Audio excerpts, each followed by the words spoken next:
And guys, simulan na natin kung paano natin i-connect itong B38 Pro na camera, CCTV camera dito sa ating mobile phone.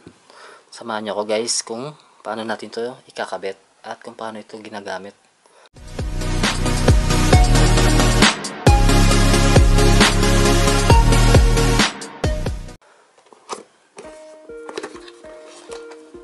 And guys, ito yung laman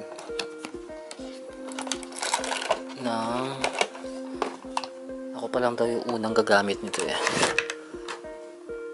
Sabi sa akin ng nagpapakabit. So guys, ang kasama accessories, kasama siyang power supply o pinaka adapter nya. Then meron ring screw, ito yung nilalagay isa, tapos manual. Tulad ng dati guys, hindi na rin natin babasahin tong manual, nakaabutin tayo ng siyam-siyam pag binasa natin yan. English kasi. And guys, first step natin ay salpak muna natin tong power supply.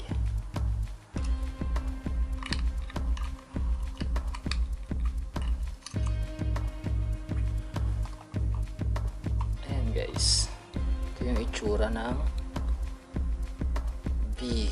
B380 Pro na camera. Scone yung name. Ayan, Scone.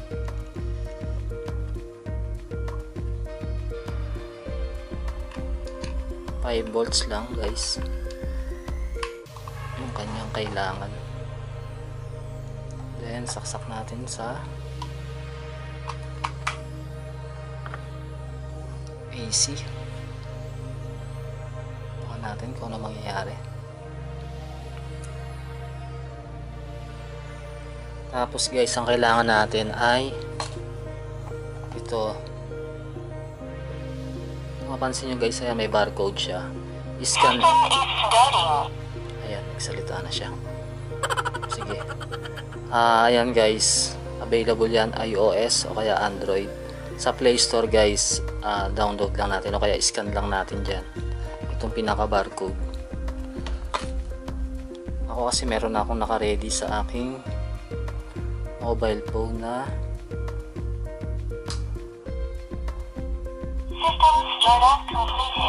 oo nga, access point preparing. Ito na, inayos pa lang.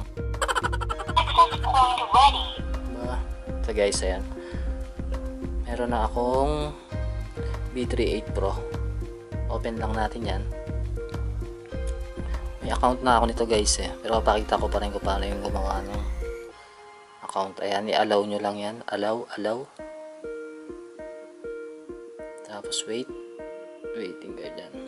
Then try now. And guys, pag magre-register, ayun yung pag wala pa kayong account, register lang kayo dyan. Ayan, lagay nyo lang yung region, Asia, then kung ano yung email. Tapos may magsisend sa email nyo na verification code. Kukunin nyo lang doon yung code. 6 digit yun guys eh. Kunin nyo lang yung code na yun. Then, yun na. Magkakaroon na kayo ng makapag-register na kayo dito sa B38 Pro na application. Then, ang kalalabasan yun guys, kapag nakapag-confirm na, nakuha nyo na yung verification code sa email o kaya sa Gmail. At nakapag-password na rin kayo. Ayan, ito sa akin guys, ayan yung gamit kong account dito sa B380 Pro o B380 Pro. Then yung password, pakita ko na sa inyo yung password ko dahil bagong gawa lang naman tong email na to, para lang to dito sa tutorial na to.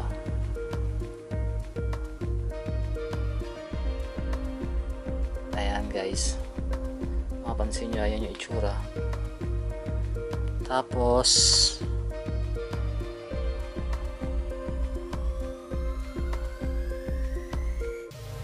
Add tayo. Allow ulit. Allow. Scan natin to guys. Yung nanditong barcode sa ilalim nitong B380 na camera. Scan lang natin yan. Yan. The discovery function is not turned on. Go to settings.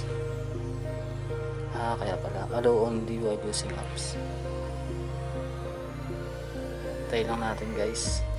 Ito. Ma-detect. Pag walang ma-detect, balik tayo dito guys.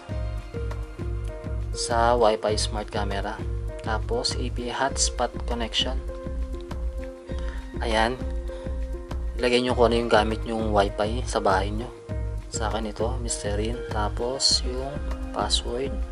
Ano yung password ng Wi-Fi? Pakita ko na rin. Mr. Rin 2021. Tapos confirm. And guys, yung ayan, makikita nyo to, nag-asul na siya 1, 2, 3. Ito na lang ang hindi pa yung connecting. Bali, punta tayo dito sa connect app spot, AP spot. Yan. Ano yan? After connecting to the hotspot starting with MB, please return to the B380 Pro to complete the device connection. Okay, nabasa na natin. Ito yun guys, yung MB49067-331. Ito yung connection nito. Itong ating CCTV. Click natin dyan. Then, punta tayo dito sa lumabas na notification. And guys, kung mapansin nyo, connecting na siya. Then, balik na tayo doon sa apps. Device offline. Click natin to. Wi-Fi connected. Ayan. Yan guys, so nag-land online na siya. Ibig sabihin na detect niya na ito. Itong ating B380 na CCTV. Then, tutok muna natin doon para makita yung mukha natin. Then, click natin yung play. Set din tayo ng password. Set tayo ng password para dito sa CCTV nya. O CCTV natin ay ko-connect. Mr. Rin ulit 2021. Mr. Rin 2021. Then confirm. Tapos check natin ulit. Ayan guys. Ayan na yung itsura. Connected na tayo. Meron din tong audio. Buksan lang natin yung microphone para marinig natin yung madidetect niyang audio. Pero i-off muna natin, baka mag-feedback. Gawa na ng bukas din tong microphone ng mobile natin. Ito yung microphone niya guys. Ayan, yung maliit na tuldok na yan. Meron siya ditong butas. Ayan. Parang design ng cellphone. Ayan guys, connected na siya. Ganun lang siya kasimple guys. Ayan.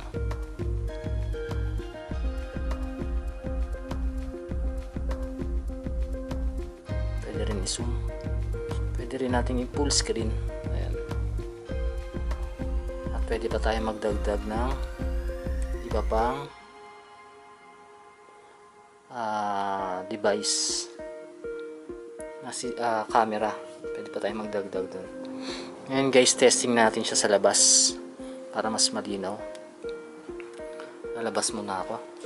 Bago pala natin siya ikabit guys, ito, tanggalin na natin tong plastic na to.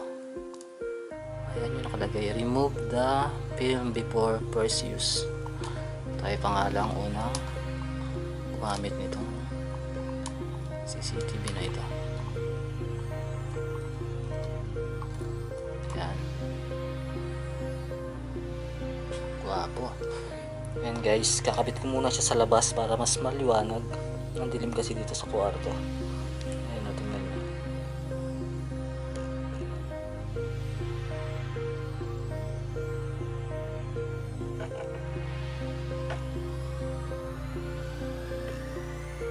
Kaya sa labas natin siya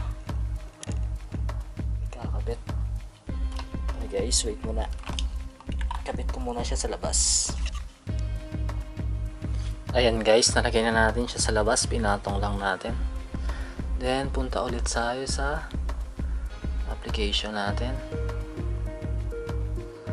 So V8. Ayan. V8 Pro.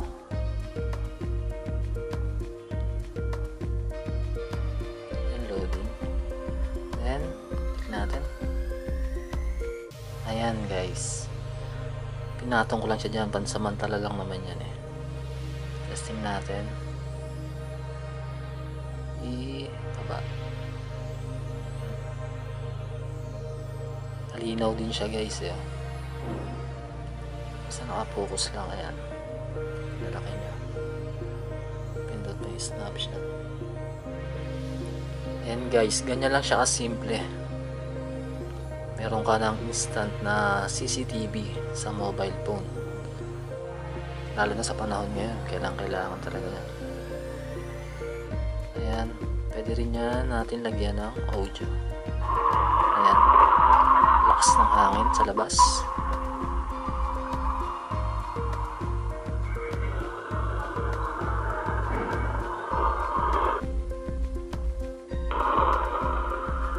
At tanggalin mo natin yung audio. Pwede rin natin yan. Ayan. Galawin. Ayan guys. Sa may bintana kasi nakalagay yan eh. Pinatong ko lang doon. Ayan. Sobrang. Kailangan lang guys, Wi-Fi connected. Makakonect talaga sa Wi-Fi.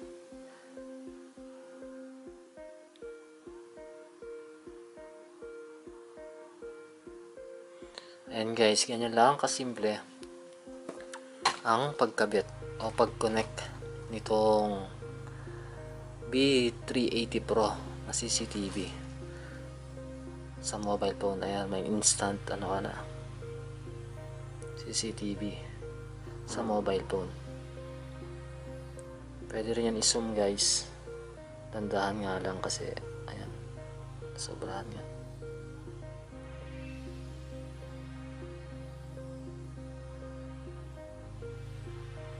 Ayan, kitang kita. Okay guys, sana nakatulong sa inyo itong aking tutorial.